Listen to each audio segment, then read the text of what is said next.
c'est assez fréquent, je vais vous dire, puisque on estime qu'un avion est frappé par la foudre tous les 1500 heures de vol. Alors vous me direz, il n'y a pas 1500 heures de vol pour aller jusqu'à Berlin, il y en a 2 heures et demie, mais ça peut arriver. Et évidemment, quand on essaye un nouvel avion, quand on le fabrique, toutes les précautions sont prises pour justement voir comment il réagit à la foudre. Alors, la nouveauté, c'est que ce 7X de Dassault, ce triréacteur qui est capable de faire Paris-Tokyo, Paris-Los Angeles sans escale, dans lequel j'étais à bord d'ailleurs pour aller au salon aéronautique de Genève avant-hier, ce sont des avions qui ont des parties en carbone. Et on dit que le carbone, contrairement au métal, est plus conducteur pour la foudre que les avions anciennement fabriqués.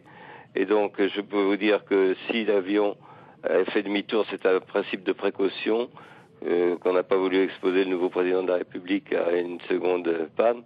Et donc, ma foi, je pense que on a fait tout ce qu'il fallait, c'est-à-dire poser l'avion sans incident, et puis tout simplement aussi reprendre l'avion qui était là en secours pour que le vol puisse reprendre sans aucun incident notable.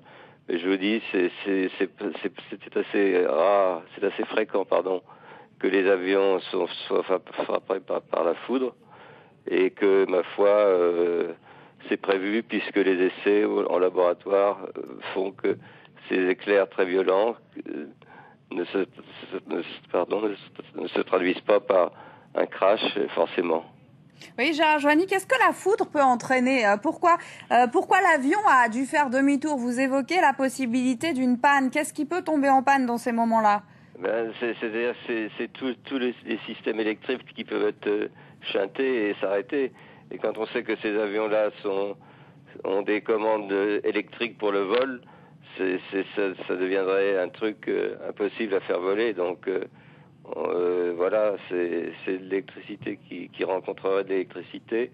Et donc c'est très difficile à contrôler s'il n'y a plus la source d'énergie à bord. Donc voilà.